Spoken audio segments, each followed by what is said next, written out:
Bom dia, pessoal. Tudo bom? Espero que todos vocês estejam bem. Uma boa sexta-feira aqui com a nossa aula, aqui Educandário São Jerônimo, matéria História Geral, professor Daniel, e o tema da nossa gloriosa aula será a Idade Contemporânea. A idade contemporânea, pessoal, como eu botei aqui, é uma divisão cronológica da história, compreendendo o período entre o início da Revolução Francesa, com a queda da Bastilha, 14 de julho de 1789, até os dias atuais. Hoje, o principal evento histórico que nós estamos assistindo é o Covid-19. O Covid-19, essa pandemia, tem sido o centro das atenções no mundo. A Idade Contemporânea representa principalmente o período de consolidação também do capitalismo. O capitalismo, sistema que visa somente o lucro e tem as suas características. Mas, a princípio, vamos ver a parte histórica. Temos também a produção e a expansão por todo o globo terrestre entre os séculos 18 e 19. Essa foi uma das principais divisões cronológicas de nossa história, que foi baseada aos acontecimentos que ocorreram principalmente na Europa. Nestes sentidos, podemos até perguntar por que a Revolução Francesa, dentro desse contexto, foi mais importante que a independência dos Estados Unidos, já que muitos traços eram comuns a ambos os acontecimentos. O que acontece? Quando você tem a independência norte-americana, você tem uma rivalidade histórica entre França e Inglaterra. E os franceses, eles lutaram ao lado dos americanos durante a independência americana para prejudicar o governo inglês do rei George III, que era chamado de Rei Louco, o rei da época. O principal motivo mesmo, o fato de terem sido os historiadores europeus a realizar esta divisão cronológica do que eles consideravam a história da humanidade, porém, a Revolução Francesa representou transformações profundas na sociedade europeia da época e teve consequências em outros continentes, como a influência nos processos de independência das colônias britânicas, espanholas, portuguesas e francesas, galera.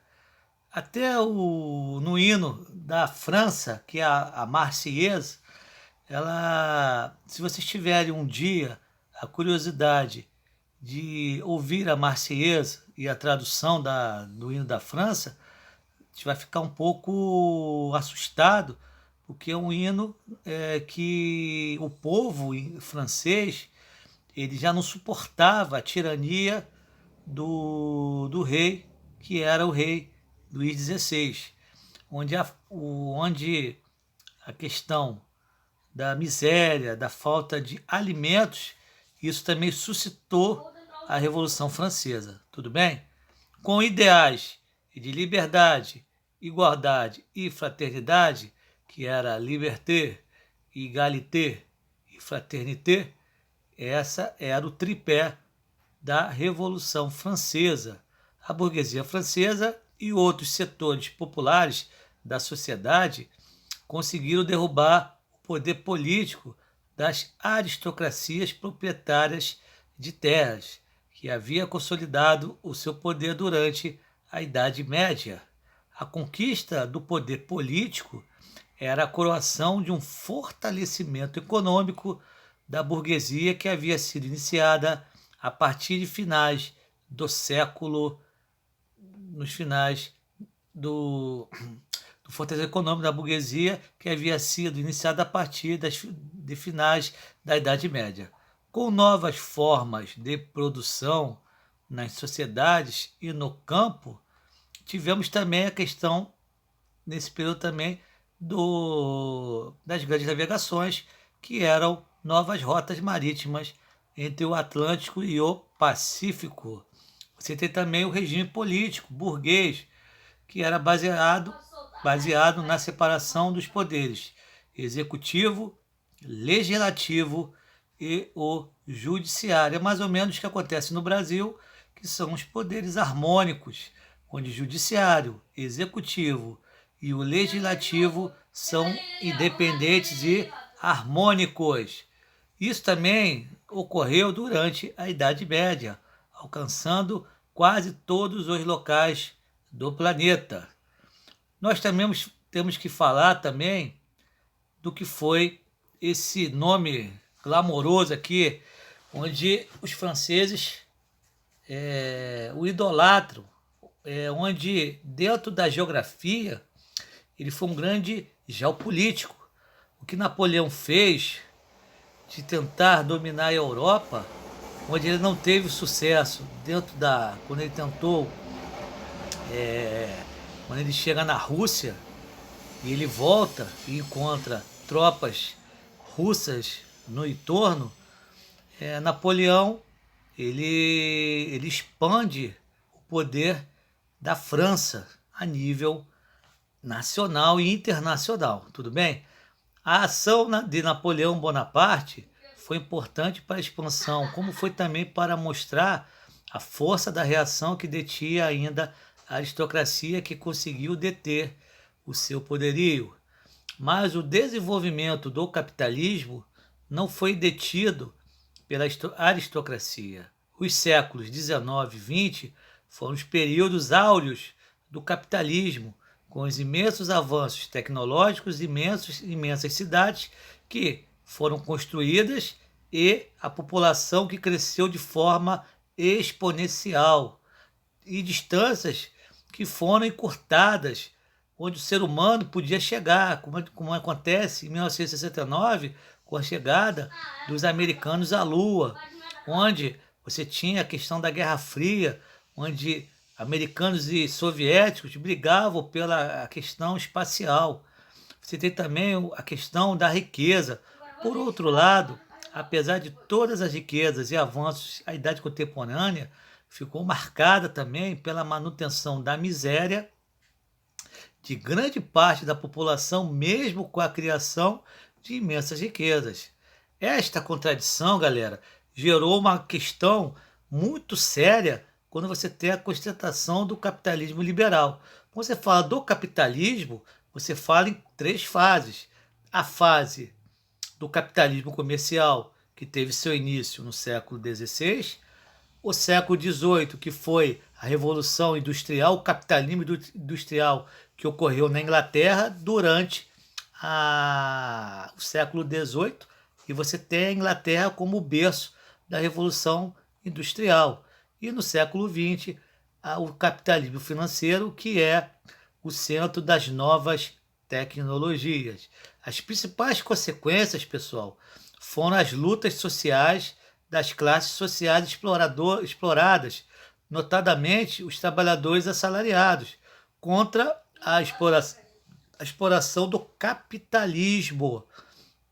Isso vai acontecer na Revolução Russa, pessoal, em 1917, quando o povo com ideias socialistas, marxistas, onde na época a Rússia era um império dominado pelo czar Nicolau II, o povo vai se sentir no direito de buscar uma nova mudança, onde Vladimir Ivanovich Lenin, o pai dessa nova mudança socialista, ele vai insuflar o povo para que o povo retire do poder Nicolau II. Entretanto, os desenvolvimentos subsequentes da Revolução representaram a reprodução da exploração, mesmo que sobre o manto ideológico do socialismo, que é também um sistema proletariado de economia planificada, onde o governo oferecia as necessidades ao povo. Mas isso no atual momento, galera, isso é meio surreal. Essa forma de organização social, de propriedade estatal e domínio político e social nas mãos de um partido comunista foi implantada em metade do território mundial. Já no século XX, foi então marcado por essa divisão entre um capitalismo de base privada e uma organização social que era controlada pelo Estado. Também marcar a idade contemporânea, principalmente os chamados totalitários, representados, pessoal, pelo fascismo italiano e pelo nazismo de Hitler. Outras características nefastas da idade contemporânea foram o que, galera? As guerras. Inúmeras delas ocorreram de maneira o quê? Entre países. As maiores e mais mortíferas foram as chamadas guerras mundiais. A Primeira Guerra Mundial, que ocorreu na Europa, que começou em 1914 e terminou em 1918, e a Segunda Guerra, que começou em 1939 e 45, que resultou na morte de mais de 100 milhões de pessoas, e a ciência utilizada para fins militares. Resultou ainda na criação da mais letal das armas já criadas pelo homem, que foi a bomba nuclear. Só para te finalizar aqui, você tem até uma relação com o pai da aviação, que foi Alberto Santos Dumont. Santos Dumont, ele, através do voo do 14 bis e do Dermozé, ele acabou se matando, pessoal, devido à utilização do seu maior invento, que era o avião, para fins de guerra. Ele achou que com a criação do avião haveria a paz, mas isso não ocorreu, pessoal. Durante a Primeira Guerra Mundial, o avião foi o principal meio de transporte que foi ligado entre a destruição em massa e a morte de pessoas. Tá bom, pessoal? Espero que vocês tenham gostado da aula e espero que todo mundo tenha uma sexta-feira abençoada, um ótimo final de semana. Fiquem com Deus, galera. Aquele abraço. Fui. Tchau, tchau.